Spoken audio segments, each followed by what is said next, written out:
On this episode of China Uncensored, it's been 20 years since the British gave Hong Kong back to China, and everything is awesome. Hi, welcome to China Uncensored. I'm your host, Chris Chappell. 20 years ago tomorrow, on July 1st, 1997, the British handed Hong Kong over to China. 1997 was a simpler time. It was the year we told you what we want, what we really, really want. The year we ran through platform 9 3/4 for the very first time. And the year we promised Leo that our hearts would go on by watching him die in movie theaters like 14 times. Wait, 1997 was 20 years ago? Shelley, I think I'm glimpsing my own mortality. Life is short. Just an mbop and it's gone. But in China in 1997, the theme was reunification. Look how happy it made everyone. At the time, Hong Kong, the Pearl of the Orient, had been under British rule for 156 years. Their lease for Hong Kong was signed not with the Chinese Communist Party, but 2 governments prior, when the Chinese Emperor wore golden robes and the British Queen wore a fancy crown. Wait, she still does. The reasons why the British had to return Hong Kong to China are so complicated that they should be a whole other episode. And let me know in the comments below if you want me to do that episode. But suffice it to say, Chinese leaders made it clear what we want, what we really, really want, is for Hong Kong to be part of China again. So starting in the 1980s, the Chinese Communist Party began negotiating the handover with Great Britain. They agreed on the principles of one country, 2 systems, and 50 years, no change. Where yes, Hong Kong would technically become part of China, but would get to keep its basic freedoms, rule of law, and capitalist economy, complete with dangerously unregulated street signs. And the CCP would definitely, in no way, change Hong Kong for at least 50 years. Plus, 2047 was so far away. I'm sure by then we'll all be living in that moon colony Newt Gingrich keeps talking about.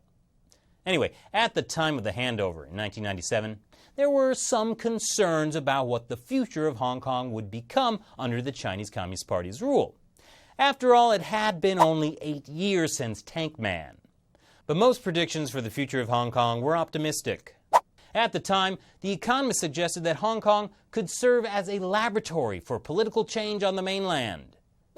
A former Washington Post correspondent said Hong Kong will infect China with democracy.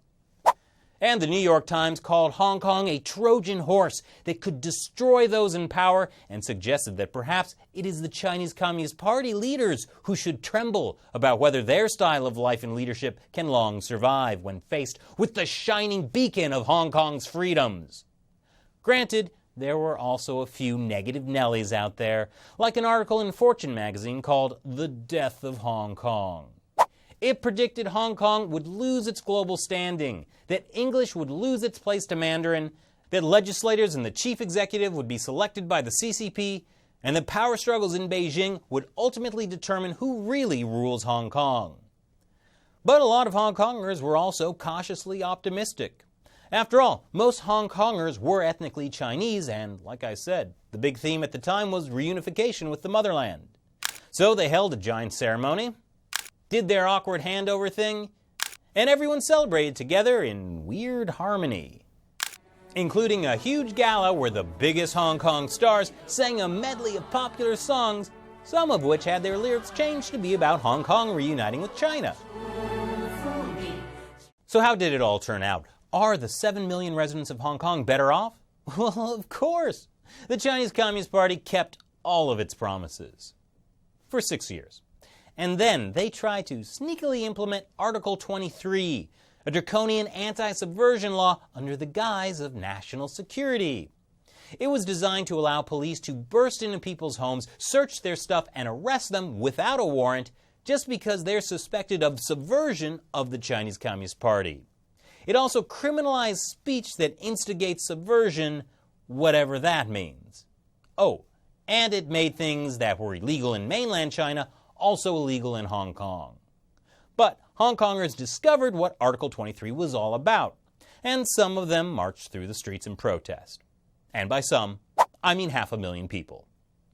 The CCP wasn't expecting so many people to oppose Article 23, which was then withdrawn, and the CCP was forced to back down, for a while at least, until they realized what Hong Kongers really need is more effective brainwashing. So in 2012, they tried to force Hong Kong schools to teach what they called patriotic education. It would give children lessons on appreciating mainland China and gloss over major events like the Cultural Revolution and the Tiananmen Square crackdown. And there's nothing wrong with patriotic education, according to Chinese state media. But once again, those rebellious Hong Kongers didn't agree. And once again, thousands took to the streets to protest, including many high school students. And once again, they forced the CCP to back down. If those high schoolers had just been patriotically educated, none of this would have happened. But anyway, the Chinese Communist Party just wouldn't give up. It kept going and going, like the Energizer Bunny, but evil. You see, an important milestone was coming up.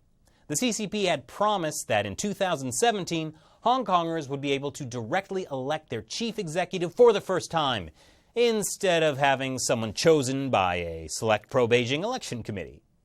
So in 2014, the CCP announced that yes, they would indeed keep their promise and allow Hong Kongers to elect their chief executive, as long as the pro-Beijing election committee could assist Hong Kong's democratic process by pre-selecting all the candidates that people could vote for.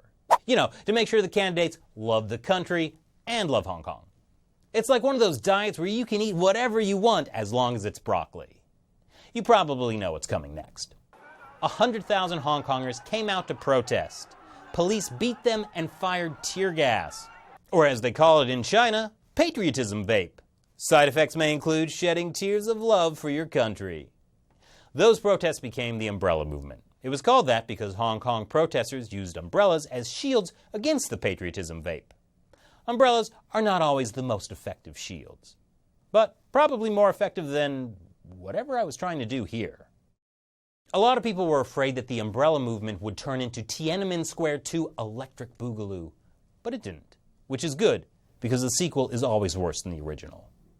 Anyway, Chinese state media largely tried to ignore the umbrella movement, and when they couldn't, they framed it as a secret American plot to undermine China. See, Hong Kong was a Trojan horse after all. Ultimately, the protests faded away, and the next chief executive was a pro-Beijing candidate chosen by the election committee. So did Fortune magazine accurately predict Hong Kong's fortune? Well, it did accurately predict that legislators would eventually be selected by the CCP.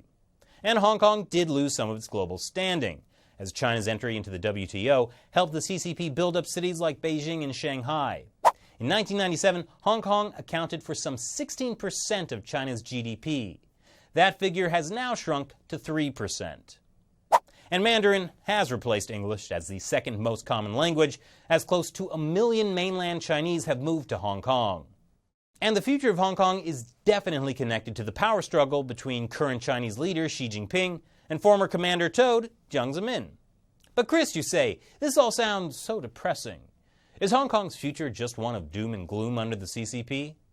Well, that just depends on your perspective.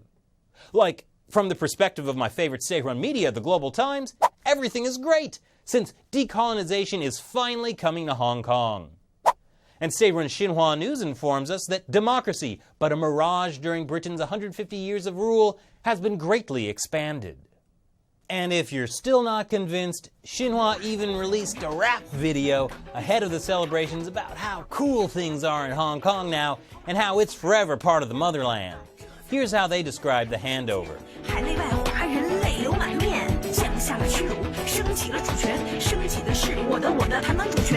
See, everything is great. But to be serious for a moment, one of the things I really admire about the people in Hong Kong when I was there last year, and especially in 2014 during the Umbrella Movement, was their genuine love of Hong Kong that drove them to resist the CCP's encroachment on their way of life. And it has made a difference. If Hong Kongers hadn't stood up to the CCP over the last 20 years, the CCP would have imposed an anti-subversion law that would ruin Hong Kong's freedoms, patriotically re-educated their kids, and given them the formality of universal suffrage without a real vote. So yes, the future of Hong Kong does depend on what happens in the party's internal power struggles. But it also depends on the people of Hong Kong and whether they continue to resist the party. Because one thing's clear. the Chinese Communist Party won't stop trying to control Hong Kong.